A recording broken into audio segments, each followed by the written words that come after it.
என் நெஞ்சில் குடியிருக்கும்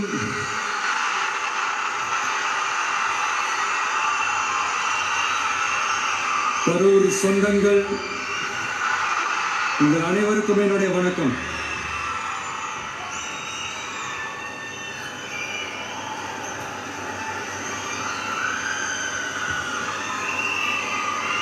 ஒரு மனுஷன் லைஃப்ல எவ்வளவு பெரிய ஒரு உயரத்துக்கு போனாலும் மனசளவுல சில வலிகள், காயங்கள், அதை மறக்க முடியாது இல்லையா? எல்லார் லைஃப்லையும் அப்படிதான், நமக்கும் அப்படிதான். நிறைய வலிகள், காயங்கள் எல்லாத்தையும் தாண்டி தான் வந்திருக்கிறோம்.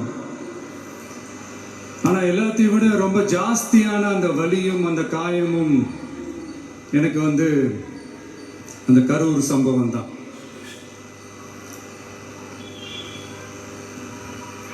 மக்களை சந்திக்கிறதுக்காக, மக்களை சந்திக்கணும், மக்கள் பிரச்சனைகளை எடுத்து பேசணும்.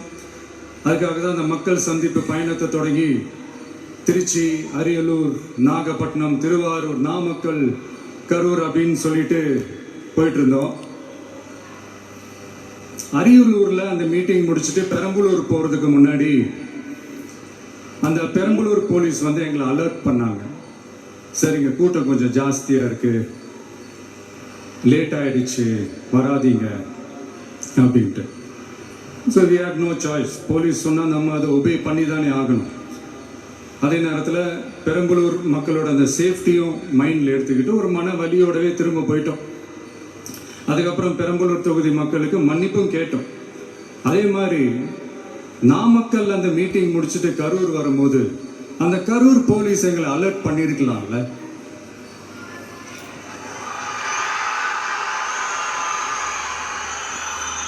இல்லை சார், இங்கே எதிர்பார்த்ததை விட கொஞ்சம் கூட்டம் அதிகமாக இருக்கு, கண்ட்ரோல் பண்ண முடியல, வராதிங்க. அண்ட் போலீஸ் நினைச்சா அவங்க அந்த மீட்டிங்கே கேன்சல் பண்ணலாம். ஏதோ தப்பா இருக்கு, ஏதோ தப்பா தோணுது அப்படின்னு நினைச்சிட்டாலே they have all the rights to cancel the meeting. எங்ககிட்ட கேட்கணும்லாம் ஒன்றும் அவசியமே கிடையாது. ஆனால் அதையெல்லாம் எதுவுமே செய்யாம அந்த ஹைவேல இருந்து அந்த ஸ்பாட்டுக்கு போலீஸே எங்களை உள்ள கூட்டிட்டு வந்து விட்டு அந்த நாடகம்லாம் இருக்கு பாருங்க.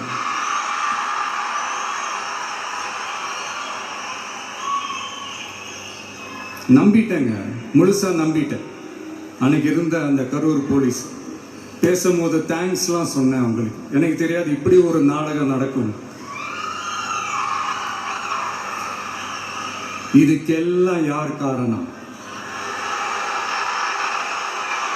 இதெல்லாம் யார் சொல்லி செஞ்சது? இப்படி பண்ணுங்க, அப்படி பண்ணுங்க, சப்போஸ் அப்படி நடந்தா இப்படி பண்ணுங்க, சப்போஸ் இப்படி நடந்தா இந்த மாதிரி இன்ஸ்ட்ரக்ஷன்ஸ்லாம் கொடுத்து அந்த பிரஷர் போடுறது யார்?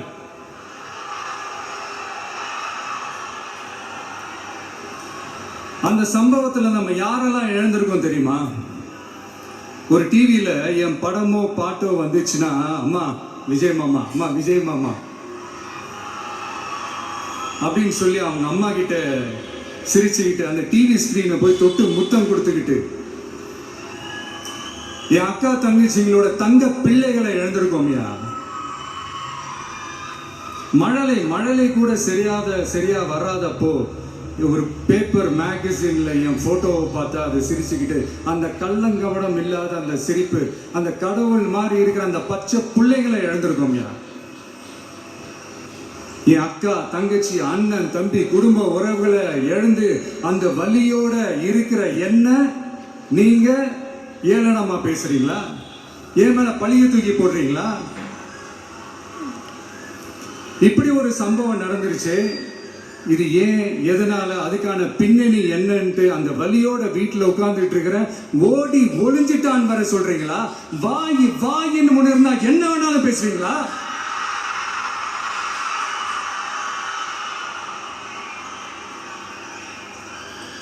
மக்களை நான் உங்களையே கேட்கிறேன், அன்னைக்கு அத்தனை கிரௌட் இருந்துச்சு, அந்த கிரௌடுக்கு தகுந்த மாதிரி போலீஸ் பாதுகாப்பு கொடுத்தாங்களா? இந்த இடத்தை எடுத்துக்க சொல்லி நாங்க தான் சொன்னோம்னு ஒரு போலீஸ் ஆபீசர் பேட்டி கொடுக்கிறாரு. அதுக்கு என்ன அர்த்தம்? இவ்வளவு வலி, இவ்வளவு காயங்கள் கொடுத்துட்டு பழியை தூக்கி நம்ம மேல போட்டுட்டு அதுல ஒரு அரசியல் ஆதாயம் தேடுறீங்களேயா? இதுல வாய் கூசாம சட்டசபையில ஸ்டாலின் சார் நம்ம மேல திருப்பி விட்டு அங்க ஒரு அரசியல் செய்யறாரு. அதுக்கு என்ன அர்த்தம்? நமக்காக வந்திருக்கிற மக்களை காக்க வைக்கிறதுக்கு நான் ஒன்னும் ஆதாயம் தேடுற அரசியல்வாதியெல்லாம் கிடையாது. மக்களுக்காக அரசியலுக்கு வந்தவன் இந்த விஜய். எனக்காக எல்லாமும் கொடுத்த என் மக்களுக்காக எல்லாத்தையும் விட்டுட்டு மக்களுக்காக மட்டுமே அரசியலுக்கு வந்தவன் இந்த விஜய். அவங்களுக்காக நன்றி கடன் செலுத்துறதுக்காக மட்டுமே அரசியலுக்கு வந்தவன் இந்த விஜய். உங்களுக்கு தான் இந்த விஜயை பத்தி நல்லா தெரியுமே. ஆனா நம்ம எல்லாருக்குமே இத்தனை வலிகள் காயங்கள் கொடுத்தவங்களுக்கு இந்த 2026 தேர்தலில் தக்க பதிலடி கொடுத்துட்டீங்க. ஆனா அது மட்டுமே பத்தாது மக்களே, அது மட்டுமே பத்தாது. காலகாலத்துக்கும் எழுந்திருக்கவே முடியாத அளவுக்கு நிரந்தரமான ஒரு பதிலடியை நீங்க கொடுத்துக்கிட்டே இருக்கணும்.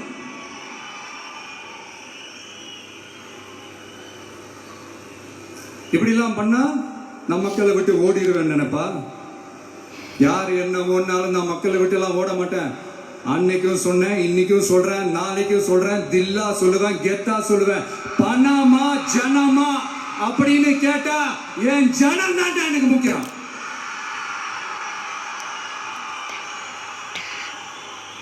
மக்களே, உங்களோட எனக்கு இந்த காசு பணம் முக்கியமா என்ன? இவ்வளவு குறைகள் நம்ம மேல சொல்றாங்களே, இப்ப நான் சொன்ன மாதிரி அவங்களால ஓப்பனா சொல்ல முடியுமா? அந்த தில்லு இருக்கா, திராணி இருக்கா? ஒரு கிடையாது. ஆனா நம்ம மக்கள் அமைச்சு கொடுத்த நம்ம அரச குறைகள் மட்டும் டிசைனா மாடல் மாடலா குறைகள் மட்டும் சொல்லுவாங்க. ஒவ்வொரு டிபார்ட்மெண்ட்லயும் அந்த பார்ட்டி ஃபண்ட், அந்த கட்சி நிதின்ற பேர்ல அடிக்கிற கொள்ளையெல்லாம் இந்த தீய சக்தியா இருக்கட்டும், தீந்து போன சக்தியா இருக்கட்டும், ரெண்டு பேரும் மாறி மாறி இதை தான் செஞ்சிட்டு இருக்கிறாங்க. இதுல ஒரு ஹைலைட் காமெடி என்னன்னா, சட்டசபையில பேசும்போது பார்ட்டி ஃபண்டுன்னு தான் சொன்னேன். அது எந்த பார்ட்டி, என்ன ஃபண்டு, யாரு, என்ன பேரு எதுவுமே சொல்ல. பார்ட்டி ஃபண்டுன்னு சொன்னவனை எடுத்தாங்க பாருங்க ஒரு ஓட்டம். எனக்கு ஃபர்ஸ்ட் புரியல, ஏன்பா ஓடுறாங்க அப்படின்னு நமக்கு சொல்லிவிட்டோம். அதான் அந்த குற்றமுள்ள நெஞ்சுக்கு தான் குறுகுறேங்கும். எப்படி இருக்கு தெரியுமா? எங்க அப்பா பீரோக்குள்ள இல்ல, எங்க அப்பா பீரோக்குள்ள இல்ல அப்படின்னு சொல்ற மாதிரி.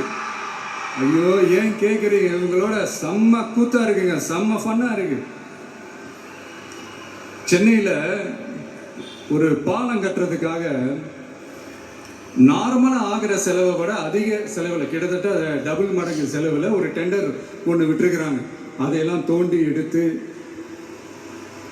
அதெல்லாம் இப்போ கண்டுபிடிச்சு கேன்சல் பண்ணியிருக்கிறோம். இன்னும் எத்தனை கோடி ஊழல், எத்தனை லட்சம் குடல் தோண்ட தோண்ட வருமோ எங்களுக்கே தெரியல. ஒவ்வொரு முகமுடியா கிழியுது. ஐயோ, இந்த விஜய் ஒவ்வொரு கதையா எடுத்து வெளியில விட்டுருவான் போலேன்ட்டு திரும்புற பக்கம்லாம் கதறல் கதறல் கதறல், காதல் வந்து ரத்தம் வராத குறை. ஆமா, இப்படி ஊழல் ஊறி போனவங்க இப்படிதான் இருப்பாங்க. இந்த 50-55 நாட்கள்ல அங்க செஞ்ச சில விஷயங்கள் சட்டசபையிலே எடுத்து சொன்னேன். பட் இங்க ஒரு சில விஷயங்கள் சொல்லணும்னு நினைக்கிறேன். இந்த மின்சாரத்துறையில இதுக்கு முன்னாடி போட முடியாம இருந்த அந்த பதவி உயர்வை வந்து இப்பதான் எங்களால போட முடிஞ்சது. அதுக்காக ஒரு அக்கா அழுதுகிட்டே ஒரு நன்றி சொன்னாங்களே, அதெல்லாம் அவங்க கண்ணில் படாதே அந்த வீடியோலாம் குறை சொல்றவங்களுக்கு. அடுத்து லஞ்சம்லாம் ஒழிக்க முடியாது, ஊழல்லாம் ஒழிக்க முடியாது, அதெல்லாம் பிளட்டிலேயே ஊறி போய் இருக்கு அப்படின்னு சொன்னவங்க போய் ஒவ்வொரு கவர்மெண்ட் ஆபீஸா பாருங்க. ஒரு பைசா லஞ்சம் இல்ல, ஒரு பைசா ஊழல் இல்ல. வேலையெல்லாம் சும்மா டக்கு டக்கு டக்கு நாங்க நடக்குது.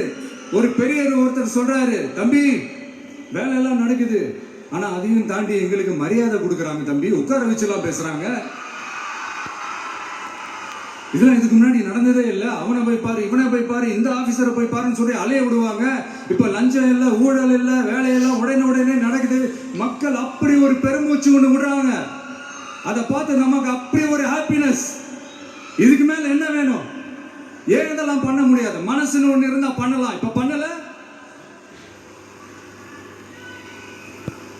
அதே மாதிரி இந்த எல்என்டி நிறுவனத்தோட 18,600 crore 3 திட்டங்கள் அந்த ஒப்பந்தம் அந்த கையெழுத்து போட்டிருக்கிறோம். கிட்டத்தட்ட 8,200 பேருக்கு வேலை வாய்ப்பு. நான் சொல்றது அந்த 3 மாவட்டத்தை சேர்ந்தவங்களுக்கே அவ்வளவு வேலை வாய்ப்பு. குறுவை சாகுபடிக்காக 134 கோடியில் அந்த சிறப்பு தொகுப்பு திட்டம் அறிவிச்சிருக்கிறோம் நம்ம விவசாயிகளுக்காக. இப்பவும் சொல்றேன், நம்ம விவசாய பெருமக்களே, உங்களோட இந்த அரசு கூடவே நிற்கும். பெண்கள் பாதுகாப்புக்காக சிங்கப்பெண் அதிரடி படை, அது உங்களுக்கு நல்லாவே முன்னாடியே தெரியும். வரப்போற அறிஞர் அண்ணா அவர்களுடைய பிறந்த நாள்ல உங்க அண்ணனுடைய அரசுல தாய் மாமன் தங்க மோதிர திட்டம் அறிவிக்கப்படும். இதெல்லாம் கேட்டாங்களே, வாக்குறுதி கொடுத்தீங்களே, என்னாச்சு என்னாச்சுன்னு. இந்த தீய சக்தி மாதிரி ரியல் தாய் மாமன்லாம் கிடையாது, ரியல் தாய் மாமன். எப்படி? ரியல் தாய் மாமன்.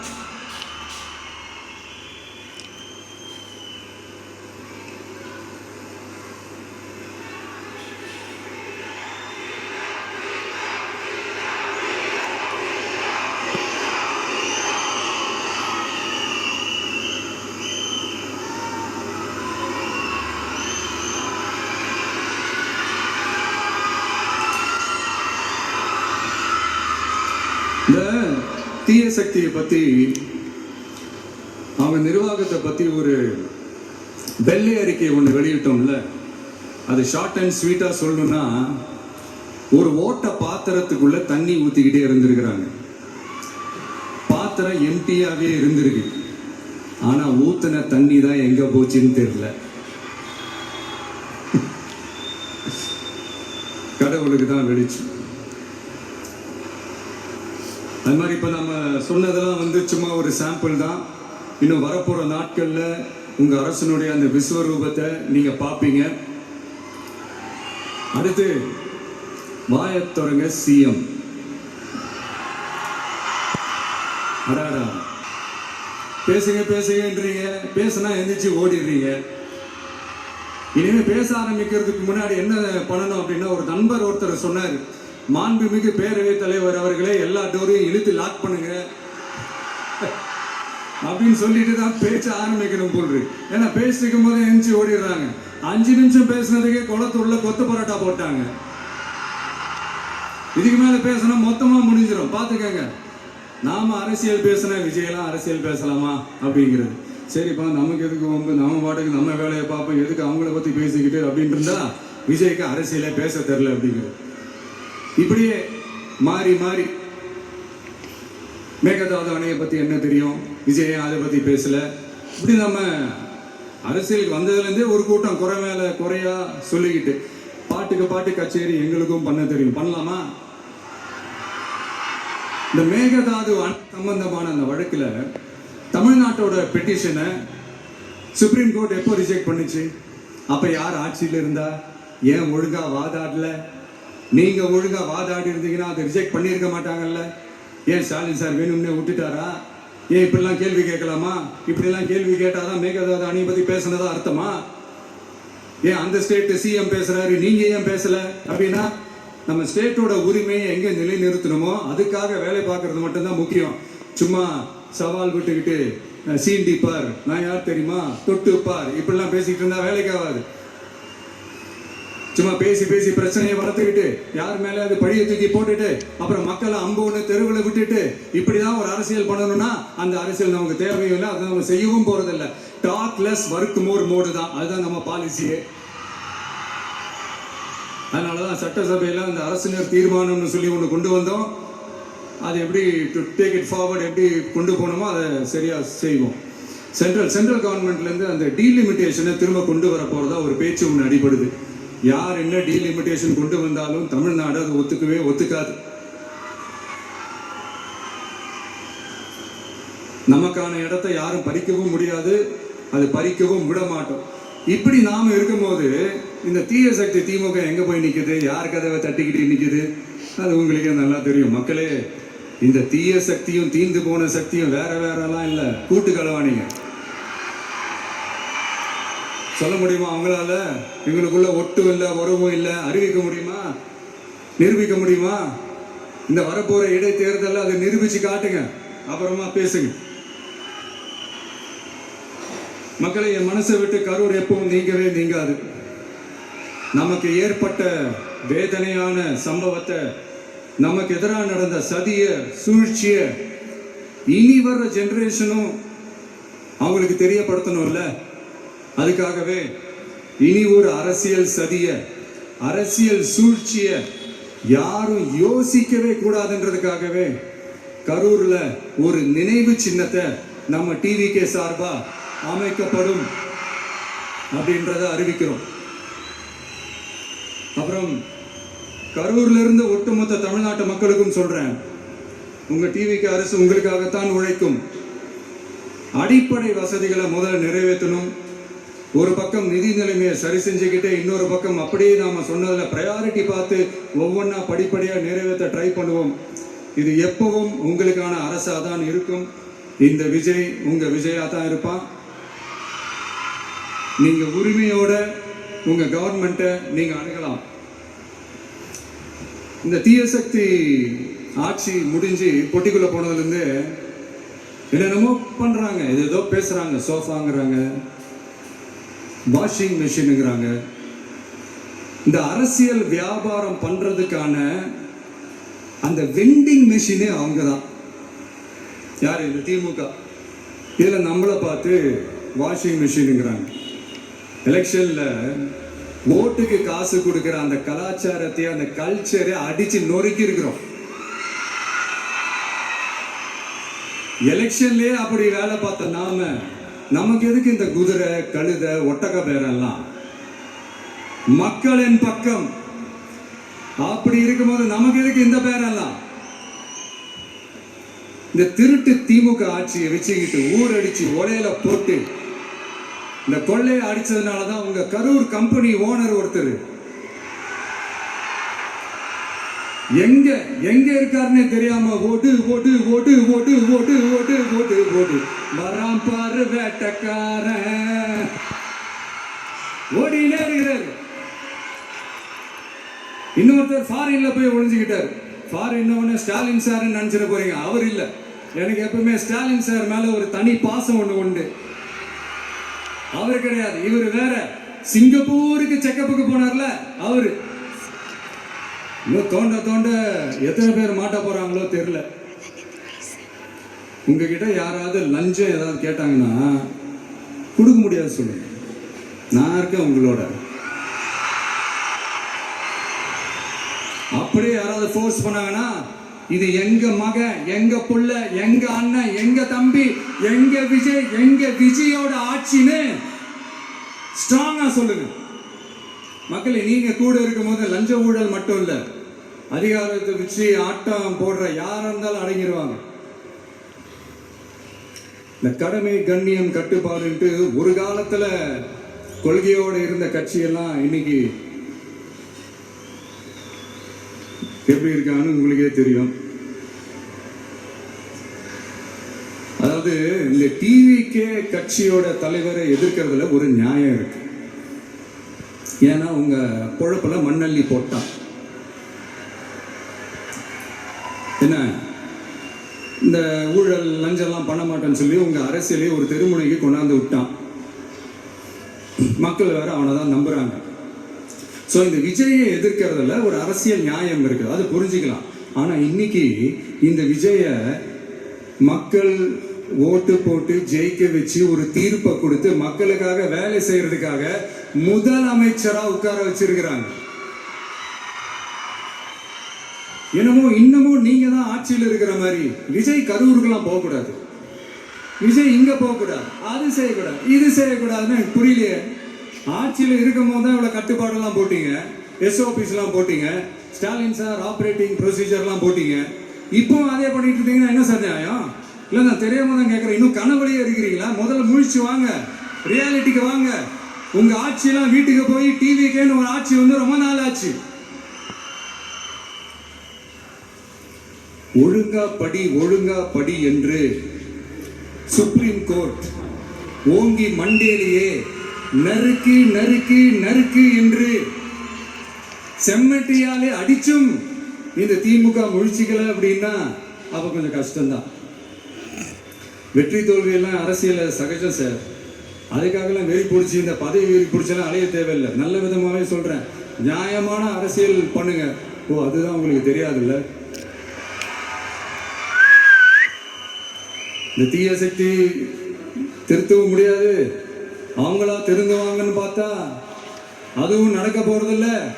அதனால வரப்போற இடைத்தேர்தல மக்களே, இந்த தீய சக்தி திமுகவை நல்லா வெச்சி வெளுத்து விடுங்க. கான்பிடண்டா இருங்க மக்களே, நல்லதே நடக்கும், வெற்றி நிச்சயம். மீண்டும் சந்திக்கும் வரை நன்றி, வணக்கம்.